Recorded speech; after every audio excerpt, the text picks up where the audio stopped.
Разгромленных в начале 1241 года поляков шокировала необычайная мобильность и хитрость монгольских отрядов, породив слухи о громадной численности завоевателей.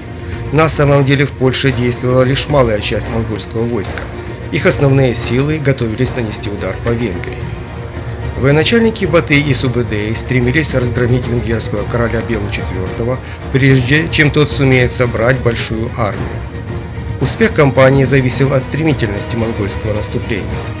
В начале XIII века Венгерское королевство считалось одним из самых могущественных в Европе. Его территория простиралась от Адриатического моря до Карпатских гор, а войско славилось многочисленностью и боевым опытом. Но монголы вторглись в трудный момент для страны. В то время у короля сложились враждебные отношения с аристократией. Взойдя на престол, Бела занялся укреплением личной власти, отнимал земельные владения у венгерских баронов и отменил ряд их привилегий. Внутренняя ситуация в Венгрии еще больше осложнилась в 1238 году, когда в Венгрию прибыла орда половцев под предводительством Катяна Сутоевича. Спасаясь от наседавших монгольских армий, половцы попросили венгерского короля предоставить им убежище. Нуждаясь в союзниках, Бела даровал половцам земли в Панонии, а представители половецкой знати пополнили его свиту.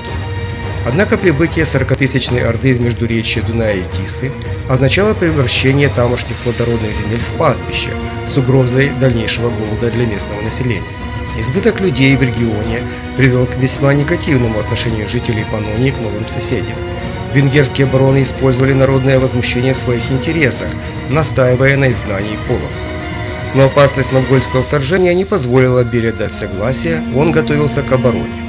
На Карпатских перевалах из поваленных деревьев возводились баррикады и крепости, а в опорных пунктах комплектовались гарнизонные части. Бела рассчитывал, что мобильная половецкая конница сможет приостановить прорыв монголов через Карпаты. В конце декабря 1240 года Беле донесли о наступлении монголов. Король сразу же объявил о сборе феодального ополчения, обязав всех баронов и епископов явиться к нему на военный совет. 17 февраля большая часть армии была собрана, однако вступать в бой без уступок со стороны Белы бароны не желали. На военном совете бароны заявили, что половцы являются пятой колонной монголов и вновь стали требовать их изгнания. Бела был вынужден взять Катяна и других половецких князей под домашний арест, как заложников за верность половцам. Однако этого баронам было мало. Когда 10 марта к Беле прибыл посыльный с известием, что монголы уже атакуют Карпатские перевалы, венгерская армия все еще продолжала бездействовать. Тем временем на Карпатских перевалах монгольские отряды легко сломили сопротивление венгерских гарнизонов. Возглавлявшие левое крыло похода ханы Кадан и Бури в середине марта вступили в Трансильванию, приступив к тотальному опустошению региона. Монголы сжигали местные города, уничтожая все живое на своем пути. Их удар сковал силы большинства трансильванских баронов и епископов, не позволил им оказать поддержку Беле. В это время основные силы монгольской армии во главе с Батыем преодолели центральный массив Карпатских гор и спустились в долину Панонии. Дальнейший путь по равнинной местности сопровождался вырезанием селений и разорением городов. Такая участь постигла Эгер и Кёвишт. Но вблизи Варадина монголы неожиданно для себя столкнулись с сопротивлением. Местный епископ Бенедек собрал крупные силы и смог одержать победу над одним из монгольских отрядов, однако успех был временным. Монгольское наступление развивалось так стремительно, что уже 17 марта передовые отряды под командованием младшего брата Батыя Шибана вышли к Дунаю и овладели городом Вац. Вскоре после этого всадники Шибана появились вблизи Пешта и стали обстреливать стоявшие на месте венгерские полки. Архиепископ Калачи Угрен, вопреки повелению короля, вышел из города с небольшим отрядом и отправился в погоню за налетчиками. Она окончилась трагически. Монголы заманили воинов Угрина в болото, вырваться из которого удалось немногим. Архиепископ возвратился к Пешту лишь с несколькими воинами. Тем временем Бела до сих пор не мог договориться со своими вассалами. В город прибыл заклятый враг венгерского короля, герцог Австрии Фридрих II. Он претендовал на венгерскую корону и под видом помощи хотел побольше навредить своему сопернику. Фридрих заявил, что привез с собой доказательства ненадежности половецких союзников Белы.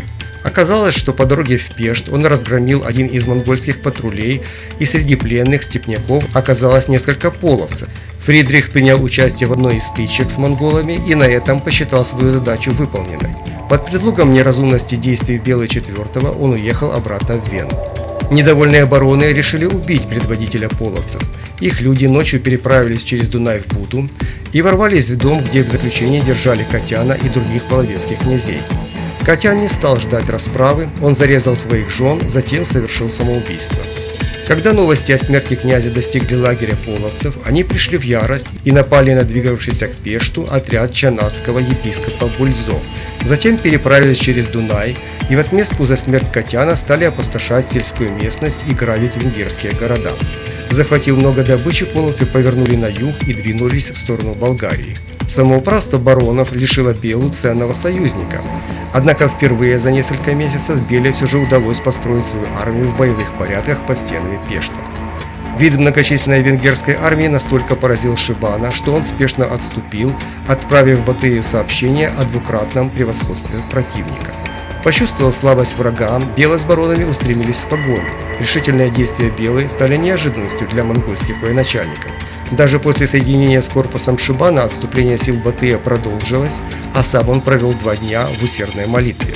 Чингизиды пребывали в нерешительности, ведь предстоящее сражение должно было стать самым тяжелым испытанием монгольского войска в западном походе. 10 апреля монгольская армия на ускоренном марше подошла к реке Шайо и форсировала ее по единственному мосту усиления Махи. Правый берег реки порос густым лесом, благодаря которому монголам удалось скрыть войска от неприятельских глаз. Ожидая подхода венгерского войска, Батый и Субэдэй заняли позиции на одном из холмов. К вечеру основные силы венгров тоже подошли к Шайо и разбили лагерь недалеко от переправы. Король послал вперед дозорный отряд, чтобы узнать о расположении монгольского войска. Отряд переправился через реку по мосту, обнаружил монголов, однако не смог точно определить их количество. Неполные сведения о противнике вынудили Белу принять дополнительные меры предосторожности. Он приказал обнести лагерь повозками, при этом шатры располагались очень близко друг к другу. В результате в лагере создалось такое нагромождение шатров, веревок, телег и лошадей, что свободно передвигаться по нему стало невозможно. Следивший за действиями венгров Батый был удивлен размерами венгерской армии. По современным оценкам, под командованием Белы тогда находилось до 30 тысяч человек. Впервые за долгое время похода монголы не располагали численным перевесом. Из-за рассредоточенности монгольских сил Батый и Субэдэй имели в своем распоряжении примерно 25 тысяч всадников. Но монгольские военачальники решили, что для победы этого достаточно, и вечером разработали план предстоящего сражения. Батый вместе с Шибаном должны были ночью пересечь реку и наутро вступить с венграми в лобовое сражение, в то время как Субэдэй должен был ударить во фланг. Он должен был форсировать Шайо ниже по течению с помощью связанных плотов, а затем обрушиться на венгров с неожиданной стороны. С наступлением темноты монголы начали осуществлять свой план, но скрытно пересечь реку не вышло. В венгерский лагерь прискакал перебежчик и сообщил о готовящемся нападении. Брат Белый и герцог Хорватии Каламан со своими отрядами срочно выступили из лагеря в направлении моста через Шайо. За ними со свитой последовал архиепископ Угрин. В полночь они подошли к мосту и обнаружили, что часть монголов уже переправилась. Венгры сразу напали на них и прибили многих кочевников, остальных сбросили в реку. Оставив у моста стражу, венгры в приподнятом настроении вернулись в свой лагерь и беззаботно проспали всю ночь. Но неудача не остановила Батыя. Незадолго до рассвета монголы сделали вторую попытку переправиться. Монголы не только осыпали венгерский сторожевой отряд стрелами, но и расположили у моста 7 осадных орудий, стрелявших огромными камнями. Отогнав венгров от берега, отряды Батыя переправились через мост и заняли боевые позиции напротив венгерского лагеря. В это время корпус Шибана нашел выше по течению брод и двинулся на соединение с основными монгольскими частями. Итак, на рассвете 11 апреля венгры увидели перед собой войско монголов. Но их количество не смутило венгров, поэтому подготовка к сражению в тесном лагере шла чрезвычайно медленно.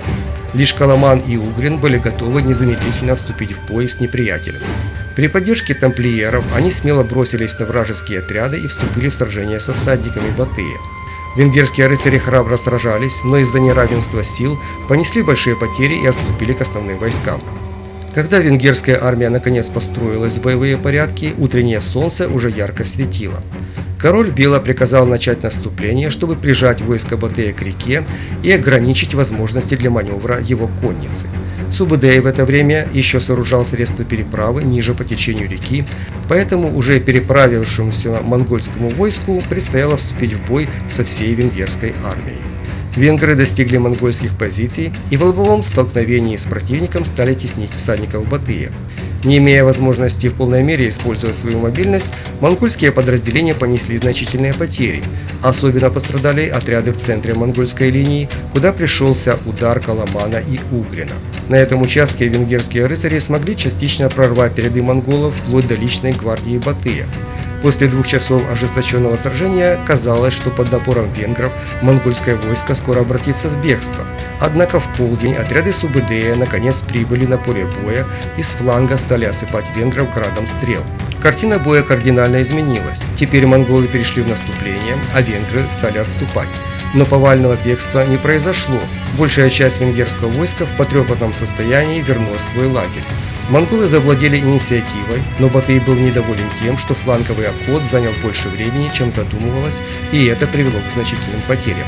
Батый считал, что если венгры решатся на повторную атаку, то его поредевшие ряды не выстоят и побегут, поэтому был готов отступить на левый берег реки. Однако опытный Субэдэй не сомневался в успехе и сумел убедить в этом своего начальника. Приблизительно во 2 часу дня монголы окружили венгерский лагерь и приступили к его обстрелу. Особенно эффективной была стрельба горящими стрелами. Венгерские шатры стояли так близко друг к другу, что пожар быстро распространился по лагерю. Одновременно монгольские всадники подъезжали к заградительным повозкам и поджигали их. Окруженные со всех сторон, венгры были шокированы и медлили с ответными действиями. Далее монголы подвели к лагерю свои катапульты и стали забрасывать лагерь снарядами с нефтью и порохом. Наконец, герцог Каламан, архиепископ Угрин и тамплиеры пошли в контратаку, но их немногочисленные отряды вскоре были смяты, и тяжело раненые Каламан с Угриным вернулись в лагерь. Часть венгерского воинства погибла от стрел, остальные же, так и не получив приказов, обратились в повальное бегство. Венгры пытались выбраться из западни, но путь им преграждали упавшие палатки и веревки. В образовавшейся толкотне многие венгры погибли, задавленные своими людьми. Понимая, что загнанный в ловушку враг сильнее сопротивляется, монголы специально создали в своем кольце брешь, чтобы венгры могли покинуть лагерь. Воины белые бросились в образованный просвет, не подозревая, что это очередная уловка. Когда колонна беглецов растянулась, монгольские конные лучники получили возможность расстреливать венгров поодиночке. В результате вся дорога на Пешт оказалась усеяна мертвыми телами. Филе IV повезло. Сменив по пути нескольких коней, он смог оторваться от монгольской погони. Герцог Каламан последовал за Белой, однако вскоре скончался от полученных ран. Архиепископ Угрин погиб в одном из болот от монгольской стрелы. Венгерская армия была уничтожена. Точные потери венгров неизвестны, но очевидно погибло не менее половины воинов. Урон монгольской армии тоже был внушительным. Потери составили около 3000 человек. Разгром венгерского войска в битве на реке Шайос стал триумфом западного подхода монголов. Выживший король Бела бежал в Австрию к своему недоброжелателю Фридриху II. Из Вены король начал посылать западным правителям письма с просьбами о помощи, а для Батыя был открыт путь в Центральную Венгрию. Через 2 недели венгерские города на Дунае познали разрушительную силу монгольской армии. Вскоре монголы оказались под стенами Пешта, Эстергома и других городов. Великий страх охватил всю Европу. Люди бросали имущество, покидая прежние места обитания. Бела также обратился за помощью к императору Фридриху II, обещая стать его вассалом, если тот поможет Венгрии в борьбе против кочевников. Однако Фридрих думал лишь о разгроме Италии и в июне 1241 года двинул свою армию на Рим. Остальные европейские владыки тоже не спешили с помощью. Нашествие монголов они считали лишь венгерской проблемой. Летом 1241 года Батый дал своим воинам время на отдых и на лечение ран. Тогда крупные операции не проводились. После многочисленных боев сила захватчиков постепенно ослабевала. Они уже не могли взять многие крупные города. Но несмотря на потери, монгольское войско все же продолжало двигаться вперед. Вскоре передовые монгольские отряды вступили на территорию Священной Римской империи и стали грабить австрийские земли.